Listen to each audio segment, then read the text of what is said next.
नमस्कार दोस्तों, स्वागत है आप सभी का आपके अपने ही चैनल में। दोस्तों आज मैं फिर आया हूं आपके लिए एक नए रिव्यू लेकर के। कंपनी ने आज रिज़ल्ट अनाउंस किए, रिज़ल्ट प्रेजेंट किए और कंपनी एकदम ब्लू चिप है, तो इसलिए बनता है कि उसके बारे में बात करें, उसके रिज़ल्ट को समझें और उसकी हम बाइंग जोन को भी समझें। क्या हमें ख़रीदना चाहिए, नहीं ख़रीदना चाहिए, कब, उसके क्या टारगेट है, तो उसके बारे में डिस्कस करने के लिए मैं आपके सामने आज ब्लू चिप का एक रिव्यू लेके आया हूँ। जी हाँ, आप समझ गए होंगे कि मैं बात कर रहा हूँ HDFC AMC की। आज HDFC AMC कंपनी ने रिज़ल्ट अनाउंस किया है, तो चलिए उसके बारे में हम बात करते हैं। शुरू करने से पहले आप लोगों से रिक्वेस्ट करना चाहूँगा कि अगर आपने चैनल को अभी तक भी सब्सक्राइब नहीं किया है तो प्लीज़ चैनल को सब्सक्राइब करें और साथ ही साथ बेल आइकन को भी प्रेस करें ताकि आपको बिना डिले, क्योंकि शेयर मार्केट की जो भी इन्फॉर्मेशन अगर मैंने आज डाली तो हो सकता है वो इन्फॉर्मेशन आपके लिए कल ही काम की हो, तो बिना डिले आपको उसका नोटिफिकेशन मिले और आप उस वीडियो को देख सकें, उस डेटा को समझ सकें। तो चलिए शुरू करते हैं। तो दोस्तों हम लोग आ गए ये मनी कंट्रोल की एप्लीकेशन पे। वहाँ पर मैंने HDFC AMC स्टॉक को सिलेक्ट किया। आज आप देख सकते हैं ग्रीन में है, 20 रुपये की इसने जंप दिखाई है। ऑब्वियसली दिखानी थी, रिजल्ट अच्छे हैं और सभी को पता है ब्रांडेड कंपनी है, ब्लू चिप कंपनी है, तो ऑब्वियसली इसमें जंप बनती थी। अब थोड़े से इसके आंकड़े देख लेते हैं, क्या इसने प्रॉफिट जनरेट किया। सबसे पहले मैं बताना चाहूँगा, जो भी डेटा की बात कर रहा हूँ वो करोड़ में आप यहाँ पे देख सकते हैं और ये मनी कंट्रोल की एप्लीकेशन पे मैं ऑलरेडी आप लोगों को बोल चुका हूँ और अभी फिर से इनकरेज करना चाहूँगा कि आपको कोई भी इन्फॉर्मेशन रेडीमेड अवेलेबल चाहिए तो आप मनी कंट्रोल की एप्लीकेशन को डाउनलोड कीजिए। वहाँ से अच्छे तरीके से आप उसकी सारी इन्फॉर्मेशन को किसी भी स्टॉक की, किसी भी म्यूचुअल फंड की आसानी से प्राप्त कर सकते हैं। तो चलिए इसके डेटा के बारे में बात करते हैं हम इस टोटल इनकम की कि इनकम क्या रही पिछले क्वार्टर की और इस क्वार्टर में क्या इनकम है। तो आप यहाँ पे देख सकते हैं इनकम, अगर सितंबर 2020 की बात करें तो 569 करोड़ की इसने इनकम दिखाई है, जबकि पिछले क्वार्टर में जो इनकम दिखाई थी 491 करोड़ की। इस पेंडेमिक सिचुएशन में अगर कोई भी कंपनी, कोई भी ऑर्गेनाइजेशन इनकम में अगर इंक्रीमेंट दिखा रही है और बढ़ोतरी के साथ अपना डेटा प्रेजेंट कर रही है, इसका मतलब है डेफिनेटली बहुत ज़बरदस्त कंपनी, उसने अपने प्रॉफिट को बना के रखा हुआ है, अपनी इनकम को बना के रखा हुआ है। अब अगर हम बात करें इसके नेट प्रॉफिट की, तो नेट प्रॉफिट में भी आप देख सकते हैं इस क्वार्टर में 338 करोड़ की प्रॉफिट हुई, जबकि पिछले क्वार्टर में 302 करोड़ की प्रॉफिट हुई थी। तो ये आंकड़े बहुत अच्छे हैं। मैं किस लिहाज से बात कर रहा हूँ ये समझने की ज़रूरत है। मैं बात कर रहा हूँ इस सिचुएशन के हिसाब से, जिस वजह से हमारा काम पिछले कई दिनों से बंद है, स्लो है, मार्केट में काम नहीं है, लोगों के पास पैसे नहीं है। इस बदहाली की सिचुएशन में अगर कोई कंपनी अपना प्रॉफिटेबल को सस्टेन कर पाती है, इवन सस्टेन के अलावा वो डेटा अपने इंक्रीमेंट बेस पे प्रेजेंट कर रही है, तो इसका मतलब डेफिनेटली बहुत अच्छी बात है, ये बहुत अच्छा डेटा है। तो ओवरऑल रिजल्ट बहुत अच्छे हैं। अब आप इसमें खुद ही आप एप्लीकेशन में जाइए, थोड़ा सा आप भी होमवर्क कीजिए, इसकी बैलेंस शीट को चेक करिए, इसका EBITDA चेक करिए कि टैक्स क्या दिया, टैक्स आफ्टर टैक्स क्या इनकम है, ये सारी चीज़ें आप देख सकते हैं। बट मैंने तो मोटा मोटी आपको बता दिया कि कंपनी ने प्रॉफिट जनरेट किए हैं, इनकम में भी इसकी बढ़ोतरी हुई है और प्रॉफिट में भी बढ़ोतरी हुई है। तो ये थे इसके फाइनेंशियल रिजल्ट जो इसने इस क्वार्टर में प्रेजेंट किए। अब मैं बात करता हूँ कि कंपनी फंडामेंटली क्या है और क्या काम करती है और इसका डेटा क्या कहता है। तो चलिए,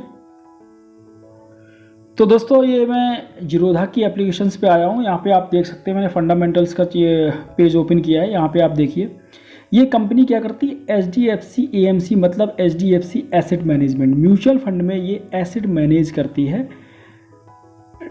ये जैसा कि आप लोग यहाँ पे देख रहे होंगे, HDFC asset management company is an asset for the housing development finance corporation limited.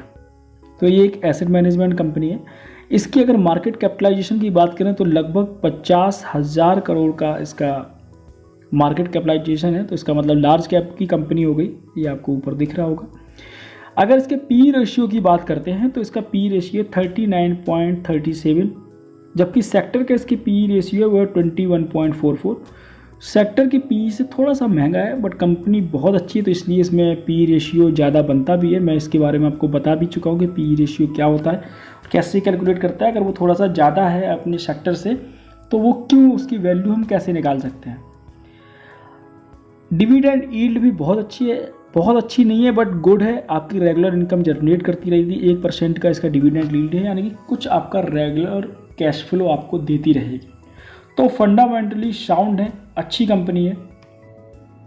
तो दोस्तों ये देखिए, मैं अपने टेलीग्राम चैनल पे आ गया। मैंने इसको 18 सितंबर को, आप देख सकते हैं HDFC और HDFC AMC, ये आप लोग देख रहे होंगे, HDFC और HDFC AMC दोनों को बाइंग जोन के लिए बोला था। मैंने ये बोला था कि यहाँ से आप इसको एक्यूमुलेट करना शुरू कर दीजिए। तो ये उस समय, मैं आपको स्क्रीनशॉट भी दिखाना चाहूँगा, उस समय इसका क्या प्राइस है और आज इसका क्या प्राइस है। तो दोस्तों आप लोग देख सकते हैं कि जब मैंने इसे अपने चैनल पे, टेलीग्राम चैनल पे मैंने ये डाली थी पोस्ट कि आपको ये बाइंग जोन में आना शुरू हो गया है, तो 18 सितंबर को जो इसका रेट था वो था 2215 के आसपास। उसके बाद में इसने जो गिरावट दिखाई वो बहुत थोड़ी सी गिरावट दिखाई, ये लगभग 2100 के समथिंग टू 2100 के आसपास इसकी प्राइस गए हैं। उसके बाद में यहाँ से इसने बाउंस बैक करना शुरू कर दिया और आज आप देख सकते हैं इसका प्राइस है 2361 रुपये, यानी कि लगभग 5% के आसपास, उससे कहीं ज़्यादा ही इसकी जंप हो चुकी है। अगर आपने वहाँ पे इसको एक्यूमुलेट किया होगा तो डेफिनेटली आपको ये फ़ायदा मिलेगा। तो इसलिए मैं कहता हूँ कि मैंने टेलीग्राम चैनल का लिंक अपने डिस्क्रिप्शन बॉक्स में दे रखा है, आप वहाँ से उसको ज्वाइन कर सकते हैं, ताकि आपको समय समय पे जो इन्फॉर्मेशन है डेली बेसिस पे हमें जो लगता है मार्केट टाइम पे भी, मैं वहाँ पे अपडेट करता रहता हूँ। तो ये हो गई इसकी बात। तो ये समझते हैं कि इसके शेयर होल्डिंग पैटर्न्स क्या है, प्रोमोटर्स के पास में कितने शेयर हैं और रिटेल निवेशकों के पास में कितने शेयर हैं, और ये भी समझते हैं कि आगे के इसके फ्यूचर के टारगेट क्या हैं। तो आइए, तो दोस्तों आप लोग यहाँ पर देख सकते हैं कि प्रमोटर्स के पास में इसके 74% के शेयर्स हैं। यानी कि इसका प्रमोटर्स के पास में हम लोग क्यों चेक करते हैं, इसका मतलब ये होता है कि कंपनी के अगर प्रमोटर्स के पास में अच्छे शेयर्स हैं, ज़्यादा शेयर और उनकी होल्डिंग बहुत अच्छी है, तो डेफिनेटली वो प्रमोटर्स कंपनी के बेनिफिट कराने में, कंपनी को प्रॉफिटेबल बनाने में ज़्यादा एफर्ट करेंगे, ज़्यादा मेहनत करेंगे। तो अगर प्रमोटर्स के पास में अच्छी होल्डिंग है तो कंपनी का डेफिनेटली अच्छा ही सब कुछ होने वाला है, क्योंकि वो उसके लिए एफर्ट ज़्यादा करेंगे। तो प्रमोटर्स के पास में इसकी अच्छी होल्डिंग है। अगर हम इसमें देखें FII और DII के बारे में बात करें, सॉरी कहाँ निकल गया ये, तो देखते हैं अभी। तो देखिएगा, अगर हम इसके DI के बारे में बात करें तो उन्होंने भी 7% का यहाँ पे पैसा लगा रखा है। अगर हम लोग बात करते हैं इसके म्यूचुअल फंड की, तो उन्होंने लगभग 1.5% जो होल्डिंग है म्यूचुअल फंड के पास में। जो रिटेल निवेशक, हम जैसे लोग और आप जैसे जो छोटे मोटे रिटेल निवेशक हैं, उनके पास में इसकी लगभग 10% की हिस्सेदारी है। तो ओवरऑल शेयर होल्डिंग पैटर्न अच्छा है, बढ़िया है। तो दोस्तों ये सारी चीज़ें हो गई इसके एनालिसिस की। अब बात ये आती है, क्या हमें ये ख़रीदना चाहिए या नहीं ख़रीदना चाहिए, या अभी हमें गिरावट का वेट करना चाहिए। तो दोस्तों सबसे पहले तो मैं आपको ये बता दूं कि HDFC का कोई भी शेयर हो, आप कभी भी लें, अच्छा ही है लॉन्ग टर्म के हिसाब से, वो आपको निराश नहीं करेगा, आपको फ़ायदा ही देगा। लेकिन अगर हम कोई भी शेयर नीचे के रेट पे ख़रीदते हैं, लोअर रेट पे ख़रीदते हैं, तो उसमें हमें बेनिफिट ज़्यादा होते हैं और हमें नुकसान, क्योंकि वो हमें नीचे के रेट में ही ले रहे हैं, डिस्काउंटेड रेट में ले रहे हैं। अगर हम इसका 52 वीक का हाई देखें इस कंपनी का, HDFC AMC का, तो 3800 के समथिंग है, 3800 के लगभग। उससे भी अभी भी प्राइस काफ़ी डिस्काउंटेड है, काफ़ी करेक्शन मोड पे है।